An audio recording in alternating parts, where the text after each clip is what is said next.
네, 차기 당대표 선출을 앞둔 더불어민주당에서 97그룹이 당의 새로운 얼굴이 돼야 한다는 세대 교체론이 힘을 받고 있습니다. 뉴스 1번지 1번지연장, 오늘은 97그룹의 대표 주자이자 민주당의 소신파로 꼽히는 박용진 의원과 얘기 나눠보도록 하겠습니다. 어서 오세요. 네, 안녕하세요. 90년대 학번, 70년대생 97그룹, 민주당의 세대 교체 바람이 불고 있습니다. 그리고 그 중심 인물로 거론이 되고 있는데요. 어떤 생각이십니까? 그 세대 교체 대상이라고 지칭되고 있는 뭐 이른바 586 그룹도 똑같이 얘기를 하는데요. 저도 마찬가지입니다.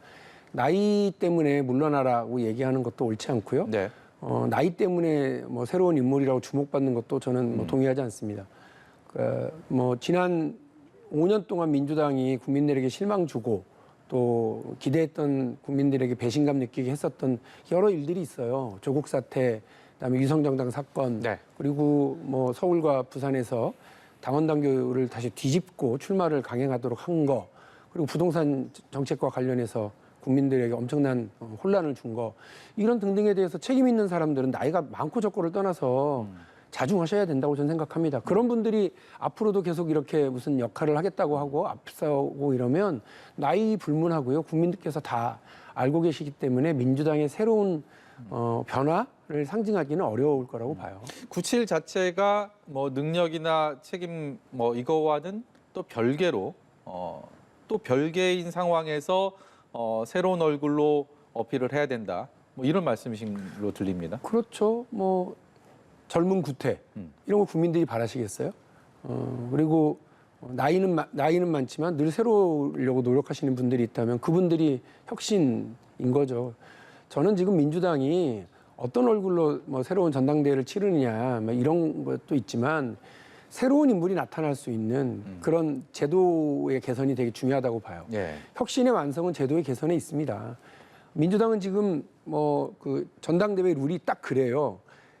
대의원, 그러니까 가장 새파랗게 민주당 지지를 하시는 분들이 대의원들인데 이 대의원들이 무려 45%를 차지하고요. 네. 또 센 민주당 지지층인 권리당원이 40%를 차지합니다. 그리고 일반 당원 여론조사가 5%를 차지합니다. 그러니까 이미 여기서 90%는 민주당 지지자들로 꽉 채워져 있죠. 나머지 10%는 일반 국민 여론조사인데요. 여기서도 문제가 있습니다. 이른바 역선택 방지 조항, 다른 당 지지자들이 들어와서 민주당 지지에 혼란을 줄까 봐 민주당 지지하지 않는 다른 당 지지자들은 거기서 또 빼요.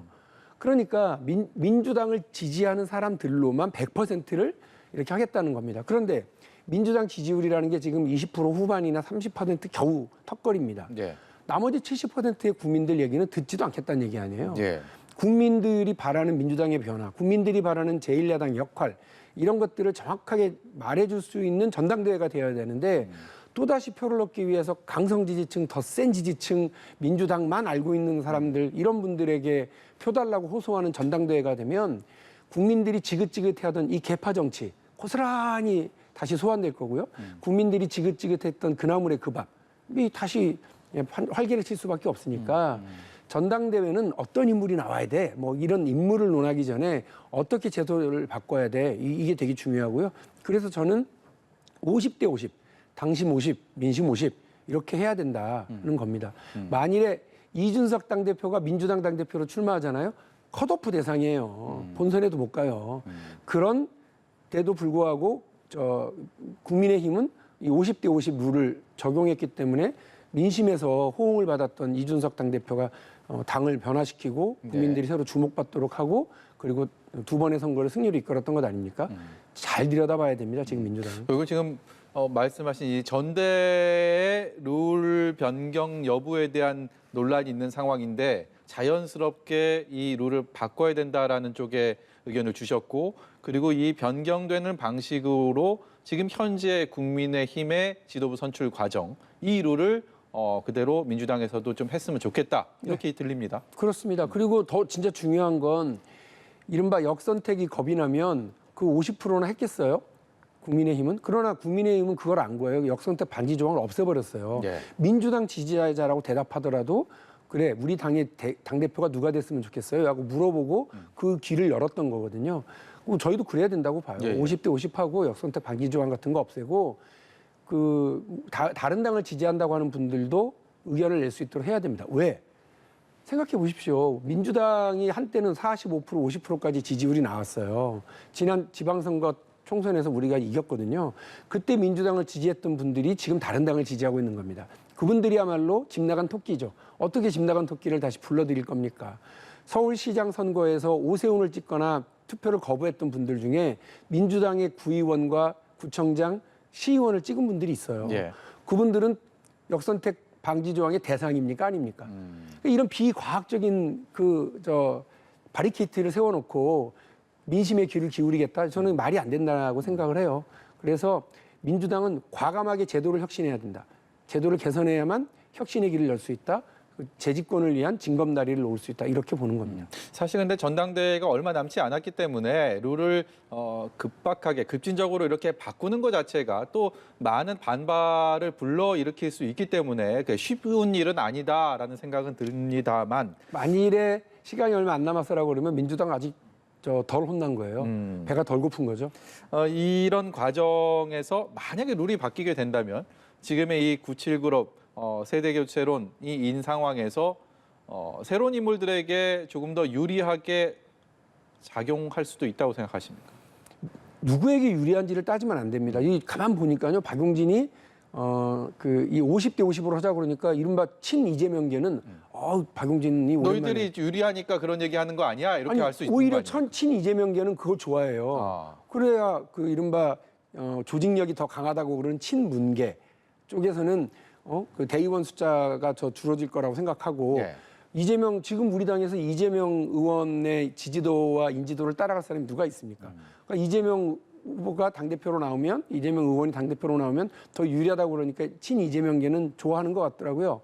그런데 또 집단 지도 체제도 저는 동의하거든요. 집단 지도 찾아 그러면 이재명계는 싫어하고 이른바 친문계는 또 박용진 의견에 동의한다는 거예요. 머릿속에 누구를 지지하는지를 놓고 있으면 안 돼요. 민주당이 얼마나 변했는지를 보여주는 것이 전당대회를 준비하는 과정이고 그렇지. 이렇게 하면은 누구한테 유리한가? 이렇게 하면 여기에 유리한가? 이렇게 생각하는 순간 제도 개선 못 하거든요. 민주당이 지금 배가 고프긴 한 건가요? 쌀 씻고 물 끓여서 밥 지어 먹을 준비가 된 거예요? 민주당이 지금 국민들에게 몽둥이 맞고 철퇴 맞은 거를 알고는 있는 거예요? 아직 덜 아파요? 제도를 바꿔야죠. 그래야 혁신의 길이 열리는데 그거를 이런 핑계 저런 핑계로 안 한다? 요걸 바꾸면 저쪽이 더 유리하니까 하지 말아야지. 다 같이 죽자는 것밖에 더 되겠어요? 그럼 이재명 의원은 전당대회에 나오지 않는 것이 맞다라고 생각하시는 겁니까? 저는 만일에 이재명 의원이 저에게 조언을 한다고 그러면 저는 분명해요. 이재명이라고 하는 우리 당이 중요한 정치 자산을 그냥 지방선거 때 또 끌어다가 쓰고 그다음에 이번 전당대회가 또 급하니까 주목받으려고 또 끌어다 쓰고 이게 전형적인 단타 매매예요. 네. 이 단타 매매 사고 팔고 하다 보면 중요 자산이 다 손실을 면치 못하거든요.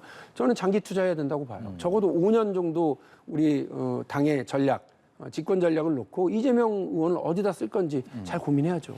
팬덤 정치의 패, 이 홍역을 민주당이 최근 치렀고요. 그리고 여전히 치르고 있습니다.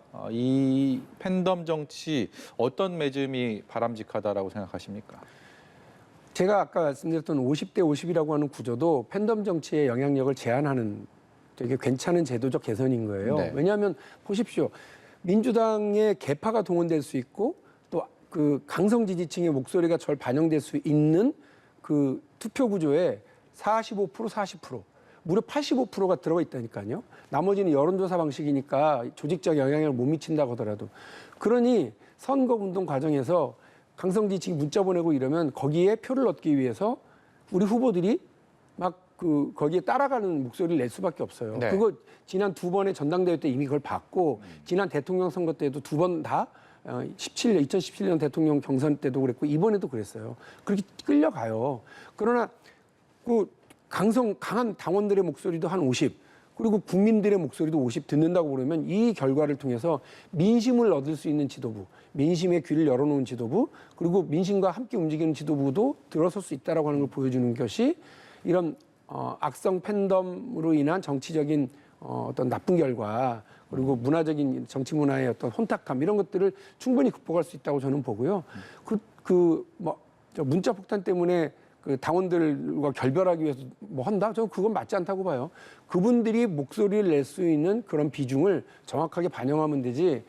그 과대대표되도록 방치하는 건 잘못이라고 생각을 합니다만 그분들을 뭐 쫓아내거나 이렇게 해서는 또 안 될 문제죠. 제도를 잘 만들면 됩니다.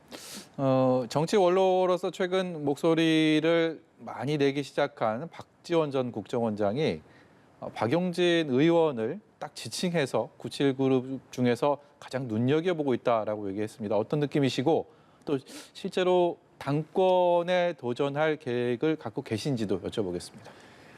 그게 아마 박지원 전 원장이 민주당이 지금 이렇게 어려워진 상황에 뭐 내로남불, 조국 사태, 위성정당 사태 이럴 때마다 그 당을 위한 제대로 된 목소리를 내고 그런 와중에 막 문자 폭탄을 받아도 꿋꿋하게 자기 할 말은 하고 할 일을 하는 정치인으로서 박용진을 평가해 주신 거라고 저는 봅니다. 그러니까 이번 전당대회 때 뭐 나이만 젊은 게 아니라 국민들을 실망시키는 일에 몸담지 않았었던 박용진에 대한 주목을 하시는 것 같은데 감사하게 생각하고 이후에도 뭐 국민들 편에서 상식에서 할 말은 하고 할 일을 하면서 우리 당을 좀 더 단단하게 만드는 데 역할을 할 거고요.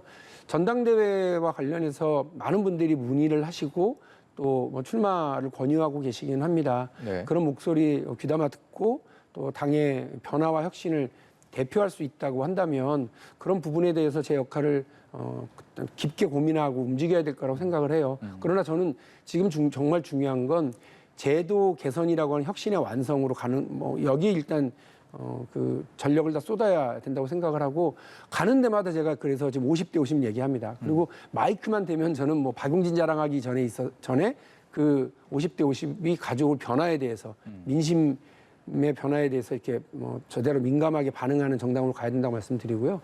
분명합니다. 답은 계파 정치냐 민심 정치냐. 계파 중심의 정당으로 갈 거냐 국민 중심의 정당으로 갈 거냐인데요. 전자로 가면 우리는 또 패배하고요. 후자로 가야 이기는 정당의 길을 갈 수 있습니다. 예, 화제 좀 옮겨보겠습니다. 어제 해경에서 그리고 대통령실에서 관련된 얘기가 나와서 여전히 이것이 뜨겁고 그리고 정치권으로도 옮겨붙은 상황입니다. 서해 공무원 피격 사건. 사실 2년이나 지난 상황인데 이것이 정권 차원의 진실 공방 그리고 책임에 대한 것들을 두고 뜨겁게 여야가 맞붙고 있는 상황인데 이 사건의 그리고 지금 이 논쟁의 본질은 어디에 있다고 보십니까? 저는 일단 그 북에 대한 규탄을 우리가 잊지 않아야 된다고 분명히 말씀드리고요. 두 번째로 이 해경과 국방부도 정말 국민들에게 엄청난 비판을 받아 마땅하다고 저는 생각합니다. 정권 바뀌면 자신들의 입장도 달라져요? 대한민국 공무원도 그런 사람들입니까? 대한민국 해경과 대한민국 국민들의 안전을 지킨다고 하는 국방부가 겨우 그런 수준이에요? 저는 진짜 다시 한번 놀랬고요. 이 문제를 이렇게 뭐 지금 정권 바뀌었으니까 좀 허겁지겁 이렇게 입장을 내서 전 정권을 겨냥한 듯한 느낌으로 가는 거 안 맞다고 저는 생각을 합니다. 진실이 되게 중요한 거 아니겠어요? 그러면 그 부분에 대해서 명확하게 얘기를 할 수 있는 그런 절차와 과정을 잘 거쳐서 해야지 지금 해경과 국방부도 왜 입장을 바꿨는지 그 근거를 또 못 대요. 그것도 웃긴 거예요. 예. 이렇게 되면서 그냥 정치적인 어떤 논란으로만 끌고 가려고 그런 것 아니겠어요? 저는 그 동의하지 않고 국회를 하루빨리 정상화시켜서 국회에서 진상조사를 국정조사를 하든 아니면 국회 국방위를 중심으로 해서 청와대로 넘어가서 대통령 기록물로 15년간 못 열어보는 거기 말고 군이 애초에 확보했었던 정보, 특수정보가 뭔지 이런 것들을 확인하는 과정을 국회가 좀 갖고 거기서 진상을 좀 규명해 나갈 수 있었으면 좋겠다는 말씀 하나와 이거는 분명합니다. 남북 간의 관계가 아무리 이렇게 좀 잘 관리되고 싶어도 우리 영토를 1mm라도 밀고 들어왔을 경우 이거 좌시하면 안 됩니다. 우리 안보를 흔드는 경우 가만두면 안 됩니다. 우리 국민의 생명을 위협하는 경우 우리는 즉각 대응해야 된다고 생각하거든요. 1차 서해교전이 벌어졌어요. 그때 이미 꽃게잡이철이라서 막 얘네들을 밀고 내려오기 시작하니까 국방부가 원칙을 대통령한테 이미 하달을 받습니다. 보고하지 말고 현장에서 즉각 대응을 하는 거예요. 1차 서해유전 때 우리는 경상자 딱 2명이었는데요. 북은 완전히 초전박살 나가지고 배 두 척이 그냥 침몰된 거 아닙니까? 147명이 죽거나 다쳤어요. 그런데 그때 베이징에서 역사적인 남북 정상회담을 위해서 1차 접촉이 차관급 접촉이 벌어져 있었어요. 그런데 여기에 흔들리면 안 되는 거예요. 그러니까 우리 문재인 정부 때도 혹시 그런 문제 때문에 종정선언이라는 문제 때문에 흔들렸다면 저는 있을 수 없다고 생각하고 마찬가지로 윤석열 정부에서도요.